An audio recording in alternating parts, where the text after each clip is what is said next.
Claro,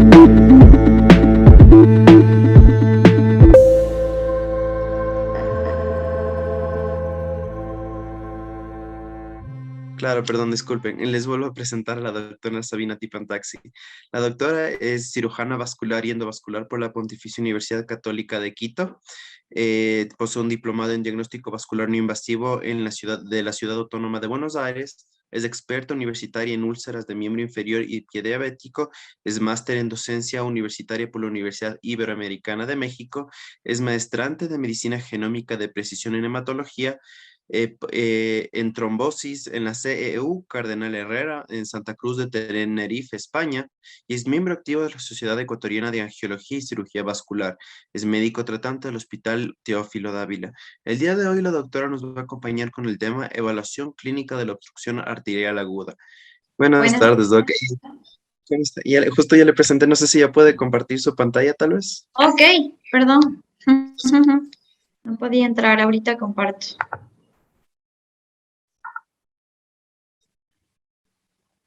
Está compartida, ¿no? Sí, perfecto, doc, ya lo podemos ver. Muchas gracias. Perfecto, empecemos entonces. Dame un segundo.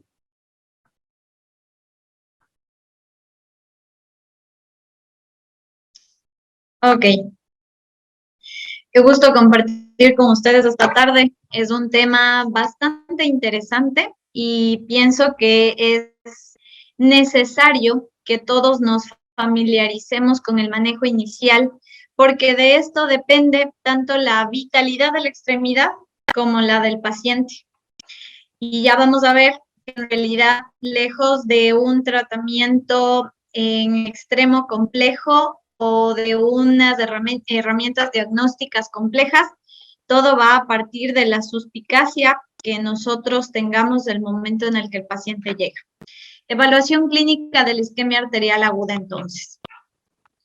Vamos a partir de algo y es entender a qué se debe la isquemia aguda. Y hay que hacer ciertas puntualizaciones respecto al tiempo y a la cronicidad de un paciente. Entendemos como una isquemia aguda a esta disminución súbita, es importante, súbita de la perfusión hacia una extremidad, amenazando su viabilidad que puede comprometer la vida del enfermo. Esta hipoperfusión debe ser no mayor a 2 semanas para considerarse como aguda.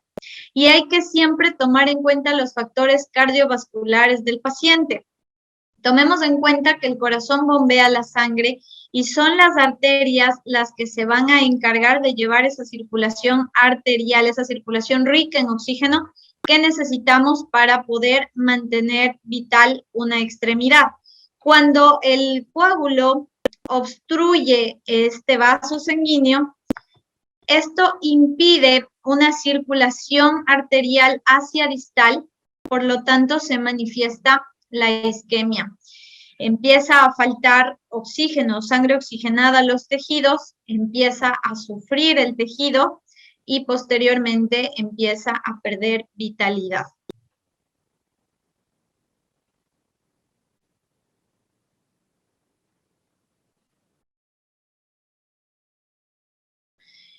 Habíamos dicho que hay que considerar siempre los antecedentes cardiovasculares del paciente y es sumamente importante en este sentido saber si el paciente tiene un índice tabáquico, si es diabético, si es hipertenso, si tiene dislipidemia.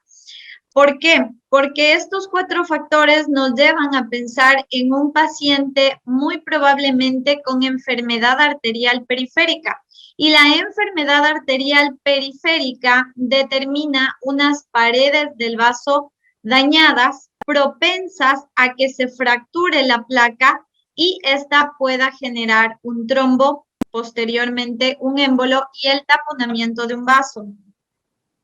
Es importante los antecedentes de enfermedad cardiovascular, saber si es que este paciente ya tuvo previamente o no una trombosis, si es que el paciente ya fue diagnosticado de enfermedad arterial periférica o de enfermedad coronaria o de enfermedad carotidia, algo que nos haga pensar que son vasos ya enfermos.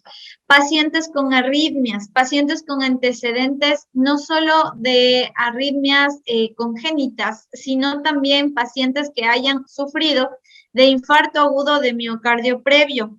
Estos suelen a veces dejar una zona de hipocinesia en el corazón, determinando arritmias no diagnosticadas a tiempo que también generan coágulos por la turbulencia con la que comienza a circular la sangre. Estados de hipercoagulabilidad, tanto en pacientes jóvenes que tengan algún problema igualmente congénito genético de hipercoagulabilidad, como también aquellos pacientes con cáncer. Como sabemos, el cáncer determina un estado procoagulable. No tenemos datos recientes, pero los últimos publicados para el INEC del 2016 hasta el 2017, con el CIE-10 de I-744, que se refiere a embolia y trombosis de arterias de los miembros no especificadas, alcanza una mortalidad del 11%. No obstante, consideramos que no es tan real esta cifra y que aparentemente estaría más bien subdiagnosticada o no adecuadamente reportada. En cuanto a la etiología, principalmente puede ser por trombosis o por embolia. En el caso de la trombosis, se trata ya de un cuadro más bien crónico en donde la falta de circulación habitual en el paciente ha generado que se formen o se desarrollen vasos colaterales. Es decir, la tubería principal se va obstruyendo de a poco y se desarrollan o se dilatan vasos que inicialmente no estaban supliendo las necesidades. Ahora lo hacen porque la falta de sangre oxigenada, la falta de oxígeno, va a producir una vasodilatación de esta circulación colateral. Por ende, en estos pacientes, cuando se produce una trombosis, a pesar de ser un cuadro agudo, no se manifiesta de una manera tan dramática como en aquellos pacientes en los cuales de tipo embólico en un vaso totalmente sano, en un paciente sin antecedentes, de manera brusca se ha obstruido la circulación. En este sentido, la isquemia hará que la sintomatología sea mucho más fuerte y mucho más marcada. De manera global diríamos que puede ser de etiología de trombosis in situ, ya mencionamos en el caso de la enfermedad arterial periférica y de los vasos sanguíneos que previamente tienen ya una placa. Esta placa aterosclerótica puede fracturarse y de ahí desencadenar la presencia de trombos y émbolos. Embolismos cardíacos, mencionados también, del tipo arrítmico de cualquier origen, en traumatismos, por supuesto, y no es del tema de esta noche hablar de trauma, pero sí es importante saber que incluso en trauma hay que saber que tenemos un tiempo específico para revascularizar o no. Iatrogénicamente, las funciones, vías, las gasometrías, a veces es frecuente que no podamos de las manos y nos vayamos a los pies. Yo he visto necrosis de los dedos por trombosis, por lesión a nivel de la pedia. Entonces, mucho cuidado con eso también. Iatrogénicamente sí podemos lesionar de manera severa el vaso. Acuérdense que la aguja hipodérmica en realidad tiene un bisel sumamente cortante y traumático para el endotelio del vaso. Trombosis de injertos vasculares en aquellos pacientes que ya han sido operados previamente de una revascularización y pues los injertos se han vuelto a trombosar o se han tapado, dejando descubierto o dejando de proporcionar circulación hacia la parte distal a ellos.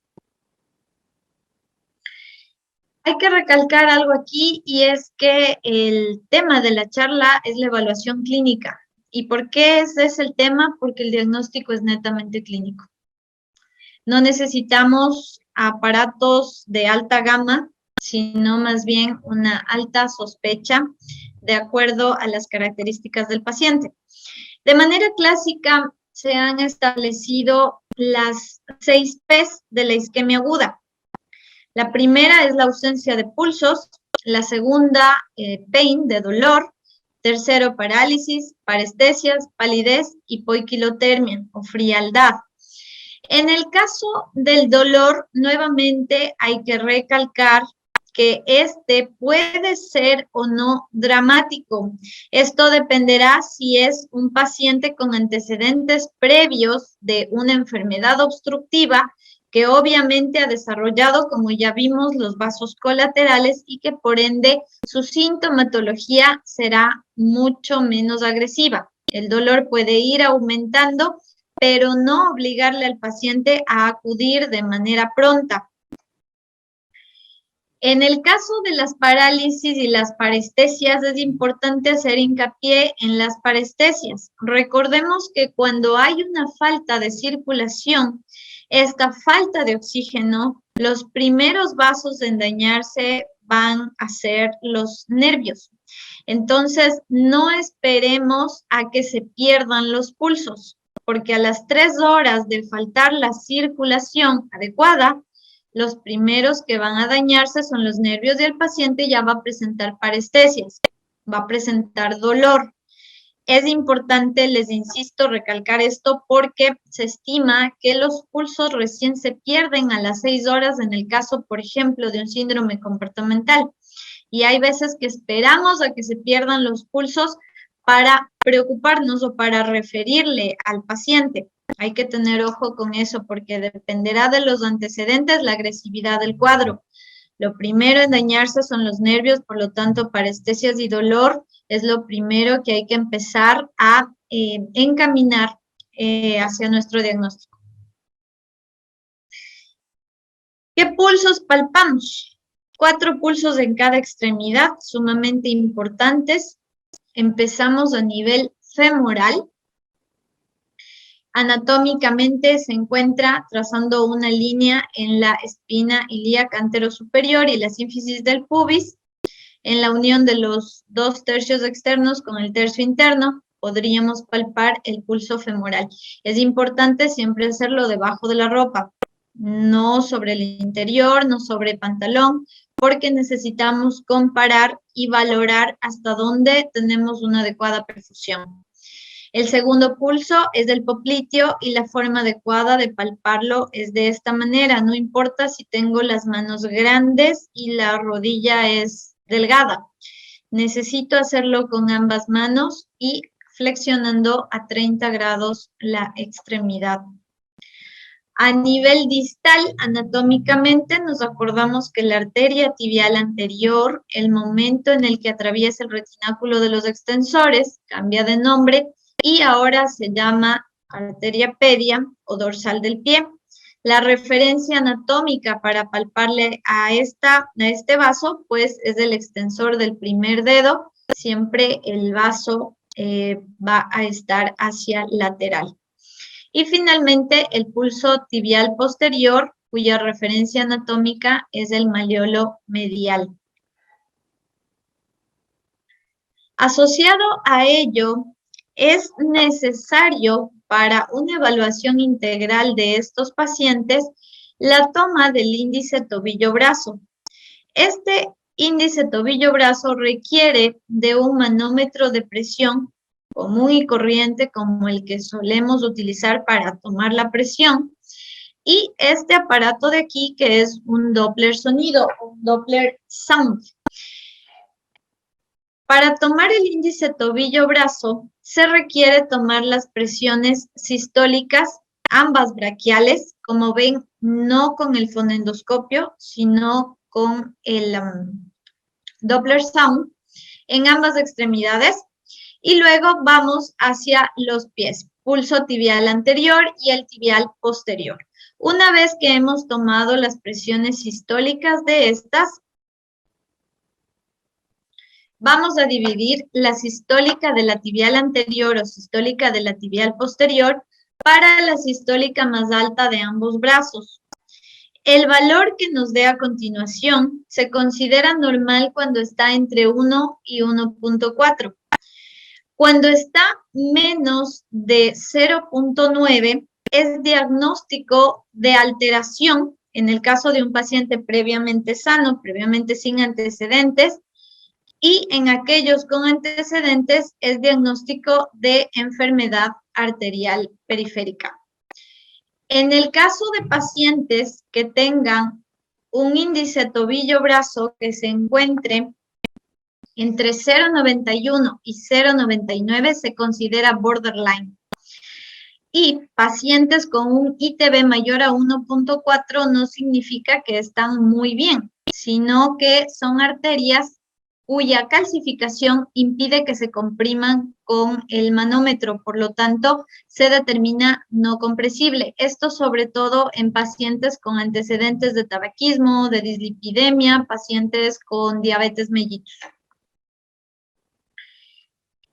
El tiempo es un enemigo en estos casos y con el paso de las horas es evidente el enlentecimiento progresivo del llenado capilar.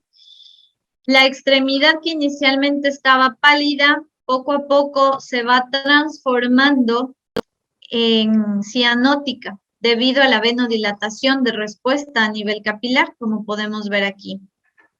Esto nos habla, esta coloración ya marmórea nos habla de un progreso severo de la enfermedad. Y es así como la severidad, es el factor pronóstico de la evolución de la enfermedad, de la vitalidad del paciente, pero sobre todo es la severidad la que nos va a ayudar a determinar la urgencia del tratamiento de este paciente.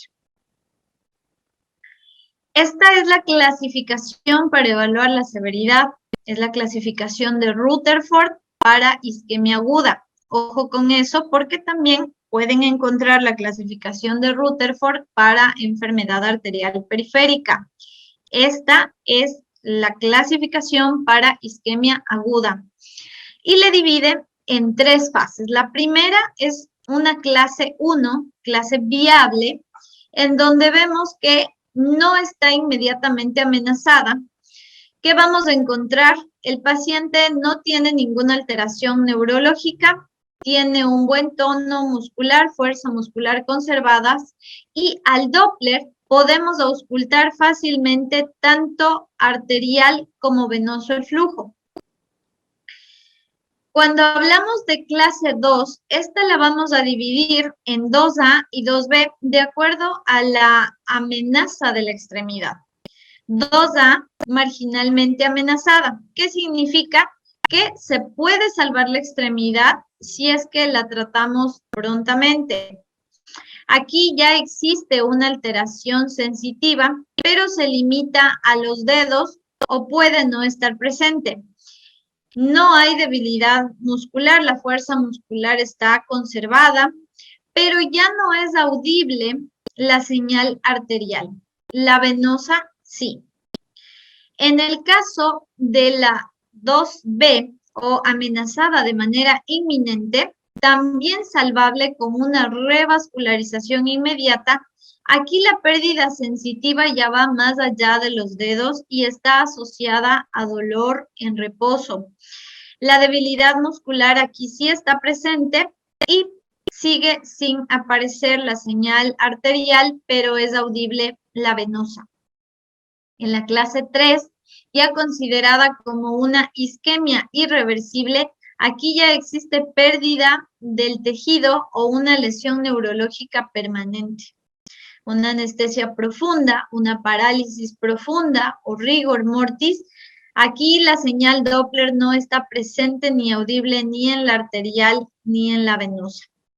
¿Por qué es importante clasificarla bajo esta condición?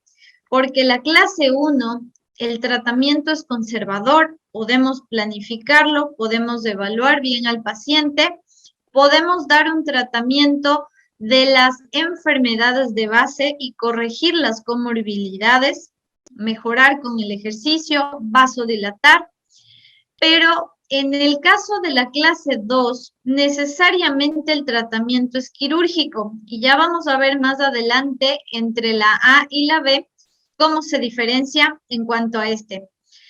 En tanto que la isquemia irreversible de clase 3, el tratamiento es la amputación, la pérdida del tejido, el rigor mortis en el que llega a estar el paciente determina definitivamente la necesidad de una amputación. Todo paciente con isquemia aguda, independientemente de la etiología, independientemente de la clasificación y de su severidad, tiene que ser trasladado y tiene que estar hospitalizado bajo el manejo de un servicio de cirugía vascular. Por ende, es necesario que el tratamiento inicial, las medidas generales y las medidas específicas iniciales sean conocidas por todos los niveles de atención primaria. Las medidas generales, ¿qué implican? Primero, identificar y evaluar la presencia de las comorbilidades que pongan en riesgo vital al enfermo. Iniciar sin demora anticoagulación, en este caso heparina no fraccionada, siempre y cuando las condiciones del paciente y el riesgo-beneficio no sobrepase para poder utilizar la heparina no fraccionada. ¿A qué dosis? Una dosis de carga de 100 unidades internacionales por kilo de peso, seguido por una infusión de mantenimiento de 20 unidades por kilogramo hora. Una alternativa puede ser las heparinas de bajo peso molecular a una dosis de 1 miligramo por kilo vía subcutánea. Sin embargo, es importante recalcar que de primera opción se la considera a la heparina sódica o a la heparina no fraccionada debido a su metabolismo en las células cebadas y a su vida media de 4 horas. Ello es importante dado que si se trata de un paciente que probablemente entre a quirófano en las próximas horas, necesitaré yo poder depurar a ese paciente de la heparina. Mantenerle en NPO, necesario hasta que sea valorado por un médico especialista y este determine la necesidad o no quirúrgica. Además, es de suma importancia la hidratación parenteral, la medición del gasto urinario, ya que el riesgo de insuficiencia renal aguda, sea por el uso de contraste o por el fenómeno de reperfusión, se puede alterar. ¿A qué va esto? El síndrome de isquemia reperfusión es un factor de riesgo para producir necrosis tubular aguda. Esta necrosis tubular aguda va a determinar acidosis metabólica, insuficiencia renal y muchas veces incluso la muerte del paciente.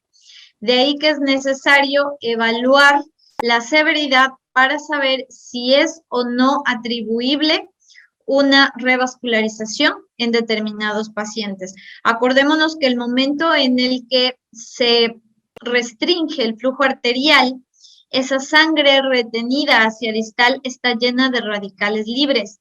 Y esos radicales libres, del momento en el que nosotros realizamos la revascularización y logramos nuevamente abrir esos vasos hacia distal, hacemos que prácticamente toda la sangre que estaba estancada y llena de radicales comience a recircular. Por eso se llama fenómeno de isquemia reperfusión. Y eso podría ocasionar una lesión tubular aguda, una necrosis tubular aguda a nivel renal, acidosis metabólica, muerte del paciente. ¿Cómo le mantenemos al paciente?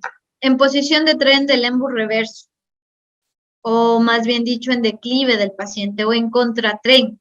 Porque si nosotros elevamos la extremidad, esa extremidad que ya está prácticamente sin circulación arterial, el momento en el que nosotros la elevamos, disminuimos aún más lo poco o nada de sangre que puede estar llegando y que puede estar compensando la vitalidad de los tejidos.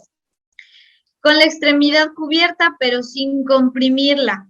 no se puede poner vendajes elásticos. En algún momento, aunque parece ilógico, pero en algún momento yo sí recibí un paciente con una isquemia aguda, que fue a primer nivel, el paciente con mucho dolor, con ausencia de pulsos, y le pusieron guatas alrededor de la pierna y vendas elásticas también.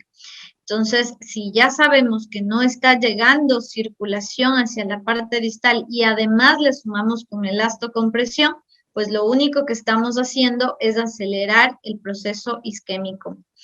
Siempre es importante suministrar oxígeno suplementario por mascarilla para ayudar de alguna forma a mitigar la isquemia. ¿Hasta cuánto? Hasta el 100%, no más allá, porque igual podría haber el riesgo de ocasionar un barotrauma.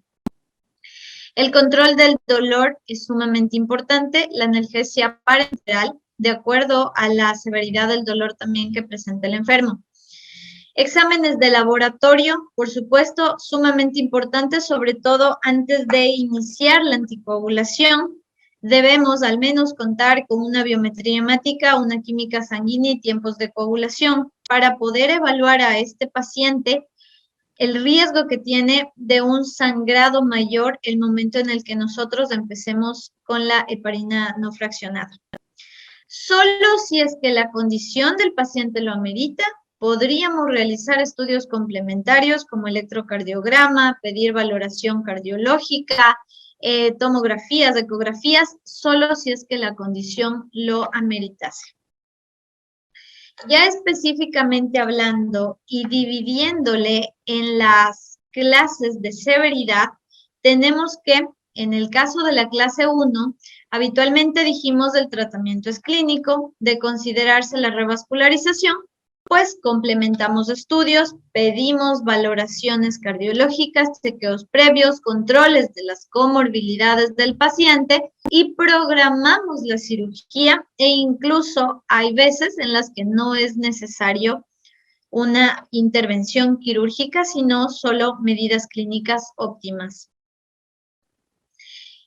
En la clase 2, sea la A o sea la B, son pacientes que necesitan una revascularización. La diferencia entre la clase 2A y la 2B es que en la 2A la indicación es una arteriografía, no una angiotomografía, no una ecografía. Necesito una arteriografía que ya es un estudio invasivo y utiliza contraste iodado para yo poder saber desde dónde específicamente está obstruido, hacer un análisis anatómico y determinar la mejor decisión quirúrgica. En cambio, en la clase 2B, inminentemente amenazada, aquí no tengo opción de un estudio arteriográfico. Aquí voy directamente a una revascularización. Y lo primero a tratar es con cirugía abierta. Segundo, podría utilizar técnicas endovasculares, por supuesto, sí, si es que tengo acceso a estas, a todos los insumos y sobre todo a personal capacitado para hacerlo. Caso contrario, no debería demorar mi tratamiento y hacer una revascularización abierta. En tanto que en la clase 3 dijimos se trata de una isquemia irreversible. Aquí la amputación es la primera opción. Como podemos ver, esta es la misma pierna de acá. Esta fue la valoración inicial. Necesitábamos operar. El paciente no aceptó la cirugía y 2 semanas después, como era esperable, la isquemia progresó. En este caso, ya no se puede luchar por una revascularización. No es viable el tejido, no es viable la extremidad y lo único que estaríamos haciendo es poniendo en riesgo la vida del paciente. Quiero compartirles un caso clínico. Esta es una paciente de 75 años de edad, diabética 10 años, hipertensa 15 años, en tratamiento y con controles y con un antecedente también de dislipidemia no tratada y un índice tabáquico importante durante 20 años. Dejó de fumar hace 5 años. La paciente tuvo dolor de la pierna derecha. Fue de inicio súbito, fue bastante importante, pero se automedicó y fue bajando la intensidad del mismo. Acudió a un médico particular vascular, quien le hizo exámenes y le dijo que necesitaba, después de haberle hecho un ITV o una ecografía, bueno, le había indicado que necesita operarse porque tiene una isquemia aguda. Sin embargo, por motivos económicos, la paciente no regresó, siguió con analgésicos y a los 3 días, porque el dolor empezó a ser importante durante la noche y ya empezó a arrastrar el pie, acudió al hospital público en donde trabajo. Como podemos ver aquí, ya había cambios de coloración, la paciente tenía alteración a la auscultación. Inicialmente, cuando fue valorada ya con dolor, a pesar de la medicación analgésica parenteral, se le catalogó como una clase 2B, es decir, amenazada de manera inminente. Estaba con pérdidas sensitivas del tobillo, tenía debilidad muscular, estaba arrastrando el pie, como ya mencionamos, y no tenía una señal arterial al Doppler. Sin embargo, la venosa sí estaba presente. Con este preámbulo y siendo una clasificación 2B, se decidió entrar a quirófano, pues en las próximas 2 horas, como vemos aquí, fue progresando cada vez más la coloración y el dolor. Decidimos entrar y hacer una trombectomía con este catéter que ven aquí, que es un catéter Fogarty, en cuya punta tiene un balón, y lo que hacemos es introducir el catéter a nivel de la arteria, a nivel distal, e ir progresando suavemente, insuflamos el balón y vamos llevando o acarreando los coágulos de distal hacia la arteriotomía que hicimos. Se obtuvo una gran cantidad de coágulos sanguíneos. La paciente llevaba en total 4 días cuando se le realizó la intervención. Tenía coágulos agudos y otros ya de características blanquecinas, ya coágulos blancos, pero se pudo obtener nuevamente la revascularización de la pierna. Esta es la paciente a los 15 días de la cirugía. Se pudo recuperar a nivel distal la perfusión, pulsos distales presentes. Esta es la paciente al control.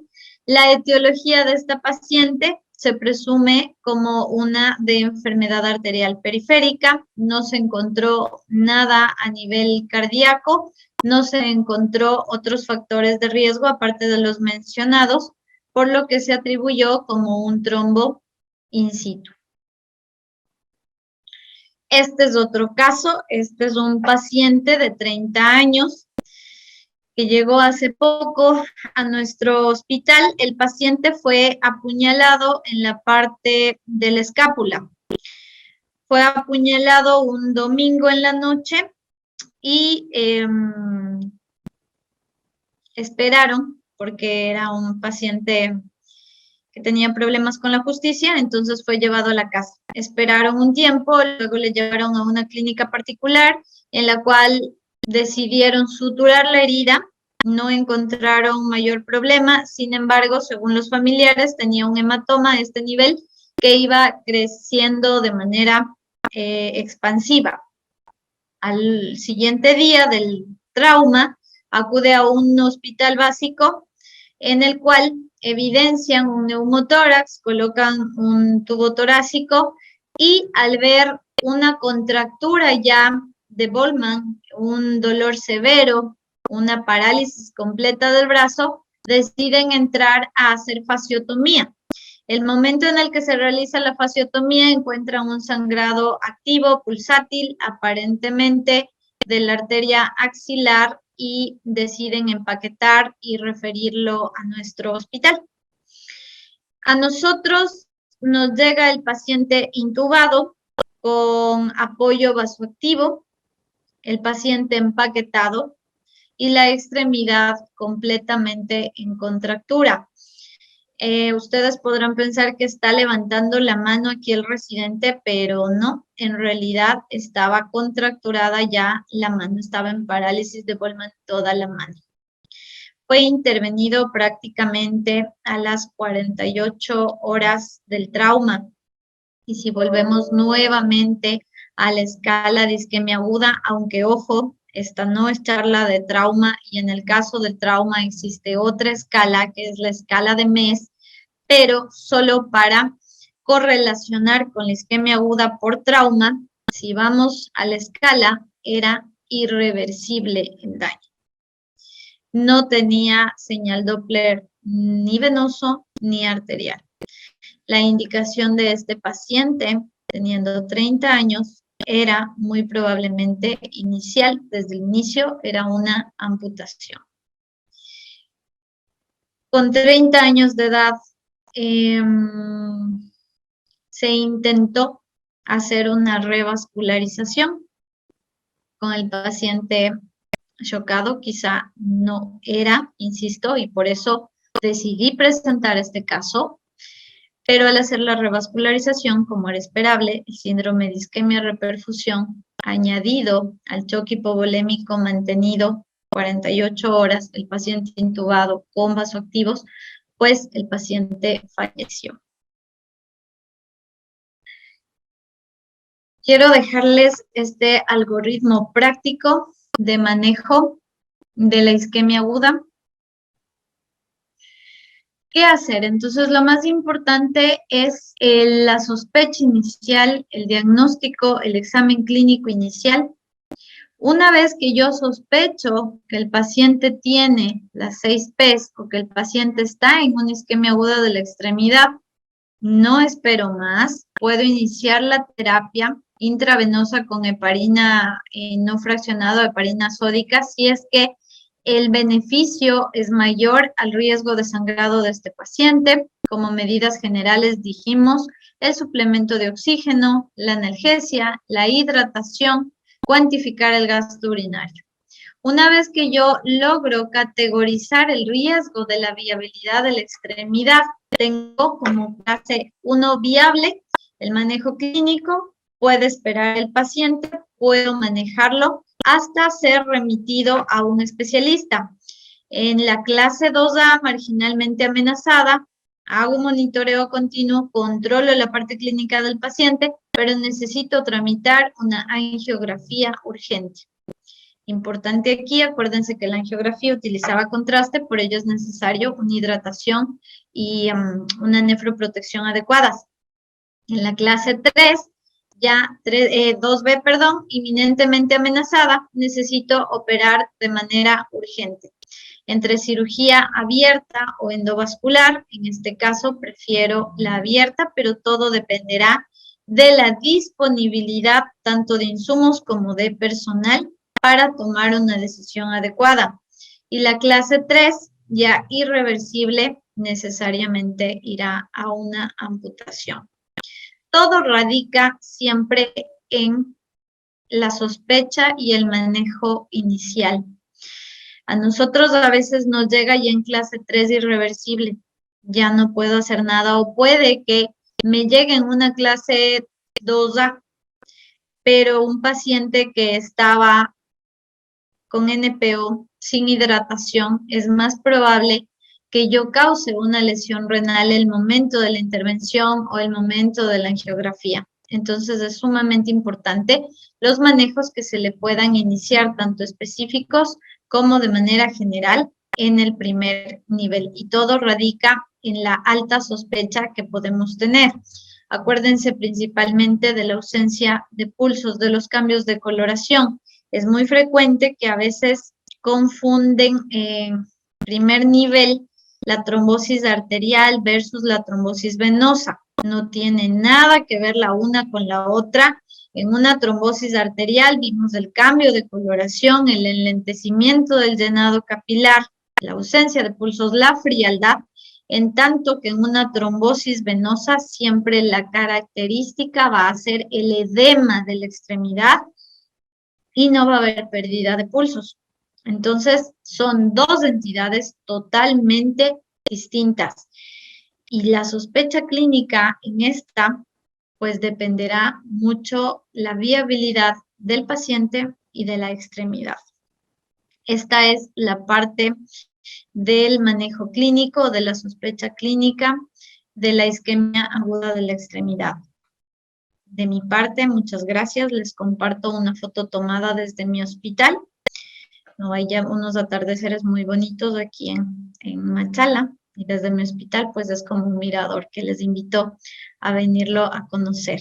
El próximo año estaremos haciendo un congreso internacional de manejo de diabetes y tiroides, así que están cordialmente invitados. No sé si existe alguna pregunta. Estoy a las órdenes. Muchas gracias, doctora Tipantaxi, por su charla bastante comprensible sobre el manejo de la isquemia aguda. Tal vez entre las preguntas que se podrían realizar es con respecto a la progresión de síntomas, que bueno, ya nos comentó que sobre todo a primer nivel es bastante común no poder, bueno, la dificultad en diferenciarlo más que nada, pero tal vez nos podría comentar cuál es ese síntoma o ese grupo de síntomas o signos que podrían advertirnos de que el paciente puede estar con una presencia de isquemia arterial aguda y que a veces o puede que sea realmente ignorado y que debería ser referido ya a mayor nivel de atención enseguida apenas se la vea. Sí, la característica aquí son las 6 P's, ¿no? Primerito, dolor. El dolor, acuérdense, lo primero que sufre cuando hay falta de circulación son los nervios. Entonces, el dolor es importante. Dolor, parestesias, parálisis, aunque la parálisis, ya cuando llega parálisis, ya es al final de todo, ya es una isquemia irreversible. La ausencia de pulsos, de ahí la importancia de aprender a palpar los pulsos. A veces damos por hecho, pero no es así. Cuando no estamos familiarizados en palpar los pulsos, si usted se queda palpando la mesa 2 segundos, no siente el pulso, deje de hacerlo. Pero si usted insiste y se queda un minuto con los dedos sobre la mesa, va a empezar a sentir latido. Y no porque la mesa esté viva, sino porque empiezo a sentir mis propios dedos. Entonces, es importante que de ahora en adelante a todo paciente, sea diabético, no diabético, fumador, no fumador, yo empiece a palparle los pulsos. Solo de esta forma voy a poder desarrollar la sensibilidad de mis dedos para saber cuándo hay ausencia o cuándo no es normal, ¿sí? Otra cosa más, en algún momento a mí me enseñaron, me decían, el que no sabe lo que busca no entiende lo que encuentra. Entonces, todo parte de una anamnesis adecuada. Si yo sé que es un paciente que tiene arritmia y que no está anticoagulado, que le hicieron un recambio valvular y no está anticoagulado, que tiene un cáncer maligno, que no está en tratamiento, podría yo pensar que está haciendo una isquemia aguda. Siempre voy a enfocarme a los antecedentes. Si es un paciente con índice tabáquico alto, con dislipidemia, un paciente gordito, fumador. En este caso, que fue muy frecuente también el daño endotelial en el caso del COVID, ¿no? El COVID, recordemos que los receptores AC2, dentro de todos los lugares en donde podemos encontrarlos, también están en el endotelio. Y al estar en el endotelio, esta lluvia de citoquinas, esta cascada inflamatoria, dañaban el endotelio, por lo tanto, exponían el factor tisular, el factor de von Willebrand, se activaba el factor 7 y se desencadenaba toda la cascada. Entonces, siempre importante los antecedentes. De ahí, ¿qué hacer en el examen físico? Ya dijimos los pulsos, veo si el paciente está con los pies fríos, si está frío un pie y el otro no. Si hay un antecedente de que el paciente ya caminaba y le dolían las piernas, puede ser que el paciente estaba claudicando meses antes, que el paciente tenía enfermedad arterial periférica y que ahora definitivamente se tapó un vaso. Todo eso nosotros solo podemos recabar de la historia clínica. No necesitamos nada más, no necesitamos un eco, no necesitamos incluso el ITB, puede compensarse con mi palpación de pulsos para la sospecha. Pero una vez que está instaurada la isquemia aguda, es sumamente importante el manejo que yo le doy. que le hidrate al paciente, que le mantenga la extremidad no levantada. Si puedo ponerle una guata alrededor para mantenerle no caliente, pero al menos cubierta, también me va a servir. Esto en el caso de pacientes con un historial largo, con un historial antiguo, con pacientes mayores. Pero si de pronto tengo un paciente joven, un paciente de 30 años, que no tiene antecedentes de nada, no tiene hábitos perniciosos y que de un momento a otro presenta frialdad, dolor importante, porque en él no se han formado colaterales como en los pacientes mayores. En este paciente, al ser una obstrucción aguda, la condición clínica es mucho más agresiva que le obligará a ir inmediatamente. Entonces, sé que es un paciente joven, le ausculto, le tomo el pulso y me doy cuenta que es arrítmico. Entonces voy sospechando la causa cardioembólica que puede haberle originado el cuadro.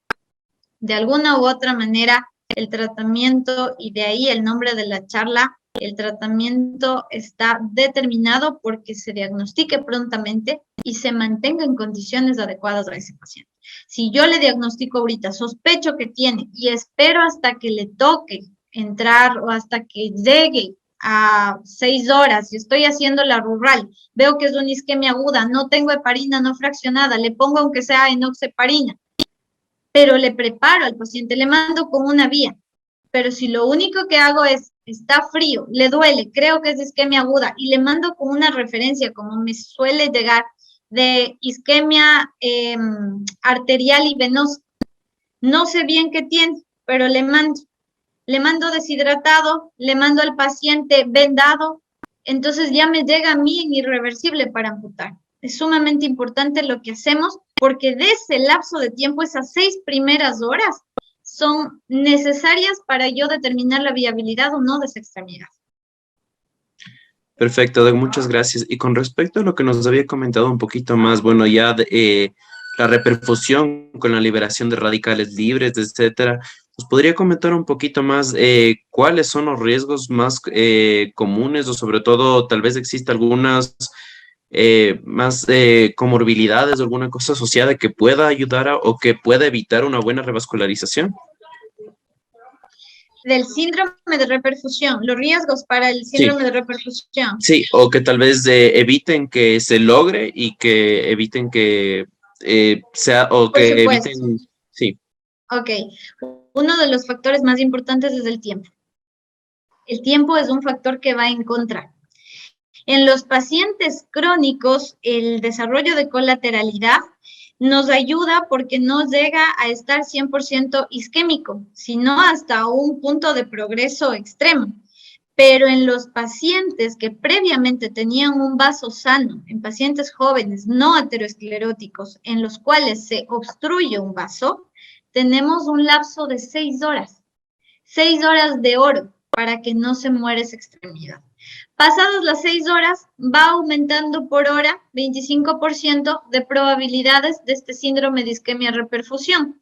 E incluso el momento en el que nosotros logramos liberar y logramos nuevamente abrir el flujo sanguíneo, este transitar de acidosis genera edema de los tejidos. Y muchas veces, sobre todo en pacientes jóvenes o incluso después de un trauma, cuando hacemos la revascularización, estos radicales generan tanto edema que tenemos flujo arterial, pero el edema comienza a comprimir y me genera un síndrome comportamental. Y este síndrome comportamental también hay que prevenirlo dependiendo del vaso, dependiendo del paciente y del tiempo en el cual yo intervengo. Muchas veces se recomienda hacer fasciotomías. ¿Para qué las fasciotomías profilácticas? Para evitar que el compartimento, por el edema que se ocasione por la reperfusión, me comprima los vasos. Otro de los factores a considerar sí es la edad. En verdad, las patologías crónicas como la hipertensión, la diabetes, pues van sumando a que tenga el paciente una lesión renal in situ previa, una enfermedad renal crónica, quizá no en estadios avanzados, pero que por este síndrome de reperfusión pueda progresar a un estadio 5 o incluso requerir diálisis. Todo dependerá de las comorbilidades en pacientes adultos mayores o adultos medianos como la diabetes, daño renal previo y la hipertensión. Y en cambio, en pacientes jóvenes será el tiempo el factor más importante, las 6 horas de oro. Perfecto, Doc, muchas gracias por su charla, realmente felicitaciones, me parece súper completa y esperemos que esto nos ayude a identificar adecuadamente cuándo se produce una isquemia arterial aguda y no olvidar que el paciente no lo mandemos así como si nada, sino como nos acaba de comentar la Doc, con hidratación, si es que posiblemente con enoxaparina y bueno, sobre todo permitiendo que el paciente logre tener una adecuada revascularización. Muchas gracias de nuevo, Doc.